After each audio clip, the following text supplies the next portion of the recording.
abantu besifazana basukume bayimele ayikho into edlula lokho kusukuma uyimele if you have an idea iqala kulate manje like I always tell even abantu engizwana nabo ukuthi kulate ngempela manje qala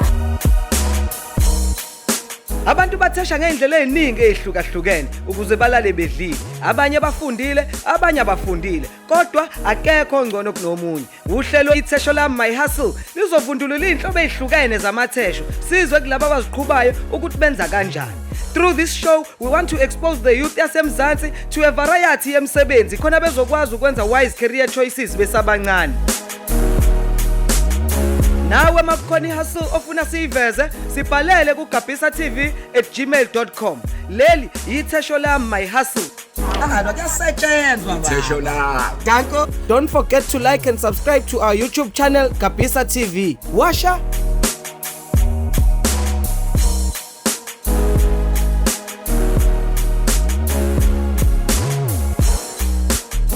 Sesifikile ke bafethu eDukwane sizobheka another female shining star uThando Shisane who's making a difference in the skincare industry through icompany yakhe uThando Glow Skincare. Lalela usesiza inqwaba yabantu besimame especially odaki abaneyinkinga zesikhumba kodwa eseyixazululekile. Hayibo akuyona move and shake it thing ukucelebrate leyo asiyibambe iphethe izinto.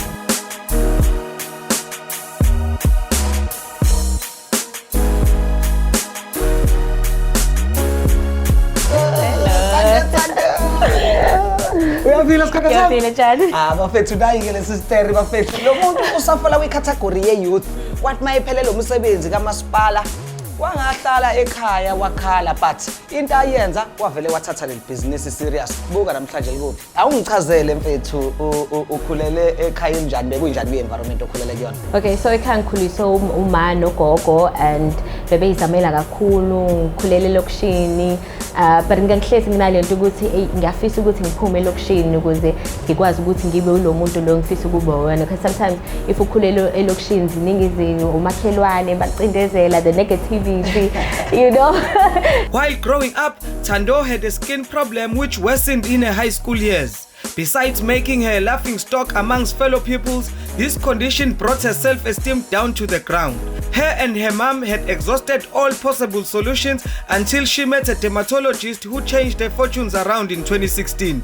She then saw an opportunity to turn her ordeal into a business. In partnership with the same dermatologist, they came up with a variety of skincare solutions which gave birth to uThando Glow Skincare that has helped scores of African women since then.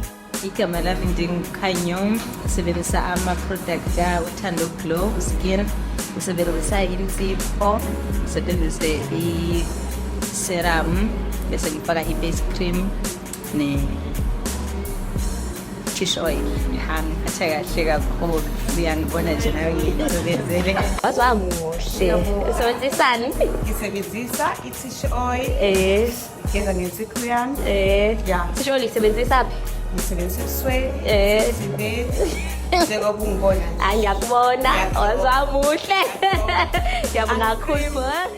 I-dermatologist ngiyakwazi ukuthi ngihlanganisele ngayicela yangihlanganisela ama-ingredients nani ngabuyela back kubani ngabatshela ukuthi senginayo ke into ezokwazi ukuthi nisize ezikhumben zenu and then abantu bajabula kakhulu ngaqala ngabadayisela abantu khumbula udayisa ngokutshontsha kodwa ngiyasebenza manje ngidayisa ngokutshontsha ngelunch yami ngisakwazi ukuthi ngi-enjoy ngiyaphuma ngiya e-workshop ngiyodayisela abantu. Kuthe 3 months down the line kuvele kuthiwa usuphelile umsebenzi ngesakwazi ukuthi siqhubeke nokusebenza. Hlahla leyo ngakwazi ukuthi ngiqhube ngathi naye ngizoqhubeka nebusiness lami. Ukubele losuku alifikanga dadwethu ngaba kuyimanje besingakayitholi le glow thina abanye bethe sesiyitholile because noma izinto zomsamo zingakakhanyi kahle hle but at least iskin sethu siyakhanya and siyakhazimula in the name of lolo suku.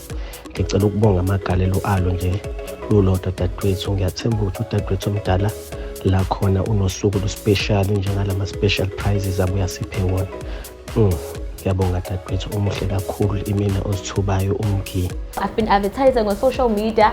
Ngihlangana nabantu ke manje sengihlangana nabantu e-workshop kuyanetha kuyabanda mina ngise-workshop abanye bayafika sometimes abanye bawenza ama-orders abanye begcine bengafiki but kwadayiseka like bangazi abantu and baqala ukuyazi ne-brand ngaqala nga-create page nakhona on Facebook ukuze ngikwazi phela ukuthi ngithathe into yami serious Okay, so ngabona ukuthi as much as ngidayisa ama-products organic ayabasiza abantu, but abantu ngeke baze bayithembe kakhulukazi lento ukuthi mina ngidayisele emgaqweni. You know? So indaba ngingafuna indawo engizokwazi ukuthi ngidayisele kuyona, abantu bakwazi ukuthi babe nethemba ukuze kumekwenzeka ukuthi i-product ibanikeza inkinga bakwazi ukuthi babuye back bane-office abazoya kulona. Then ke ngaqala-ke ngathi around 2022 ngaqala-ke lapho-ke ngavula-ke indawo-ke lana ku-Westwalk-ke ngarenta ku-Westwalk, ngaqala futhi ngaregister i-business as well because ngabona ukuthi as much as ngidayisa with my personal account, angidayisi even with my business account, imali sometimes ngiyayidla ngigcine ngasa-odi,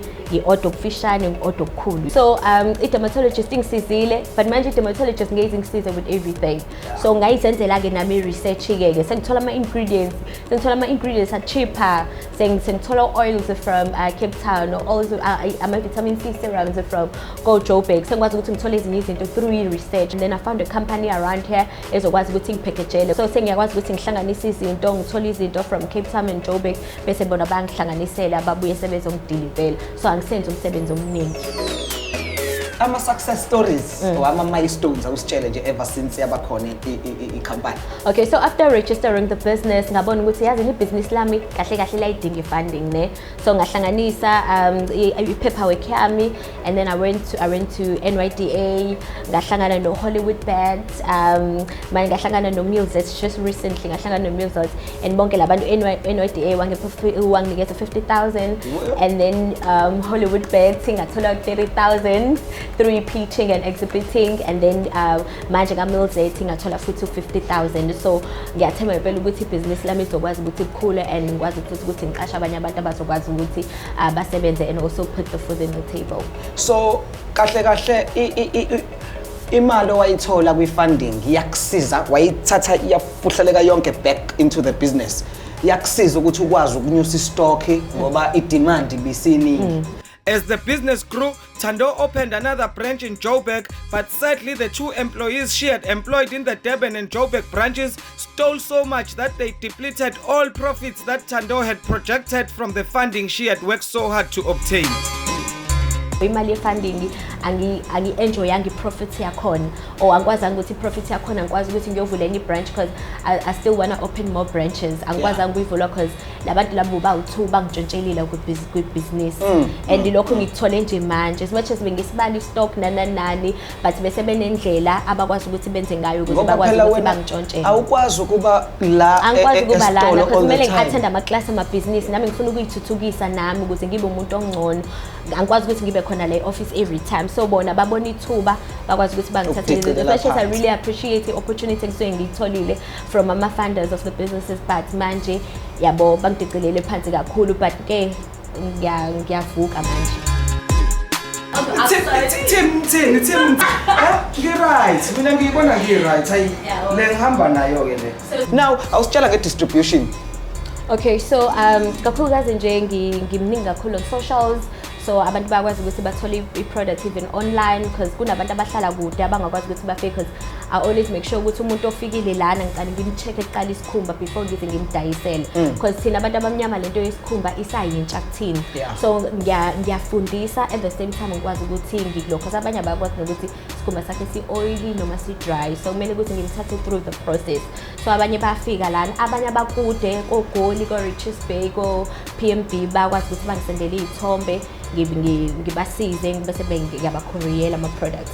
So ama-products ngiyawa-courier through courier guy, and then abakwazi ukuthi bafike la bafika bakwazi ukuthi bawa-collect. But isifiso sami ukuthi maybe towards the end of the year ngikwazi ukuthi ngivule i-branch e-Richards Bay and also in PMB because nginama-clients amaningi khona. Washakeke, so i-funding oyitholayo nje manje izokusiza. Ngiyazi ukuthi ukhala ngokuthi futhi udinga bigger space khona uzokwazi ukuthi wenze more, uqashe futhi more ngoba phela i-aim ukuthi create more employment. Yeah, and also njengoba ubona futhi nonombhede la kunombhede la, so I want to start ama-facials because abantu basebenzisa ama-products but kwesinye isikhathi kudinga ukuthi ngempela kube khona ama-treatments, so ngizoqala nama-facials bazokwazi ukuthi abantu bakwazi ukuthi basizakale. So I really need like a bigger space and more stores of Thando skincare. Manje imaphi ama-products wadayisa yasizana enzani? Okay, so I have ama-organic products for isikhumba, umzimba nobuso.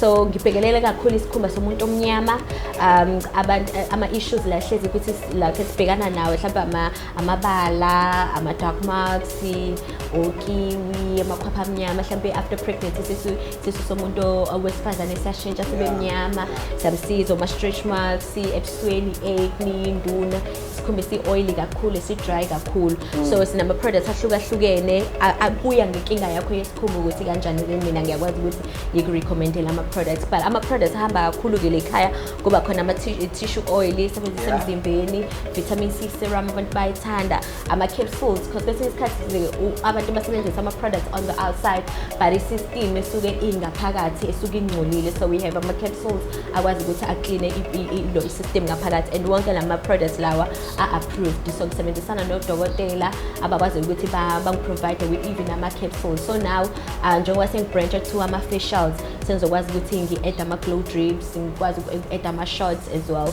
ukuze kwazi ukuthi abantu bagcine benesikhumba esihle. Here are some of the other careers that exist within this field.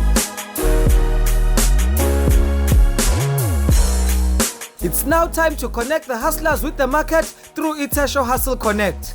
Sanibonani umlondi wakajwaha udirector of JVKN FM umsakazo okhona womphakathi noma kanjani you can just follow us laphayana ku Facebook @JVKN FM or else usifonele ku 076 485 4818 or else send us WhatsApp laphayana ku 078913 6707 #leli Itesho la my hustle. Thank you siyabonga.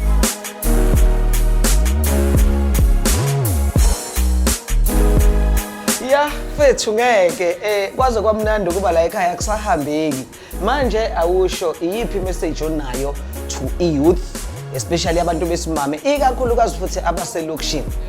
So mina into engayisho ukuthi abantu besifazana basukume bayimele ayikho into edlula lokho kusukuma uyimele if you have an idea iqale kulate manje like I always tell even abantu engizwana nabo ukuthi kulate ngempela manje qala uzosizakala ngendlela.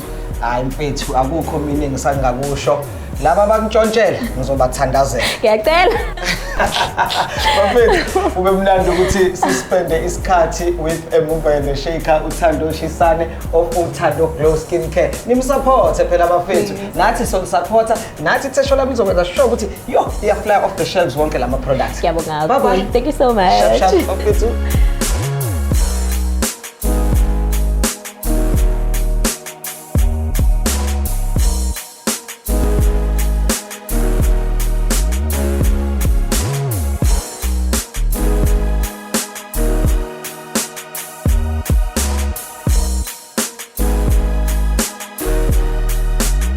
Sanibonani igama lami nguNothando wakachisane. I'm the founder of Uthando Glow Skin Care. Leli Itesho lami my hustle.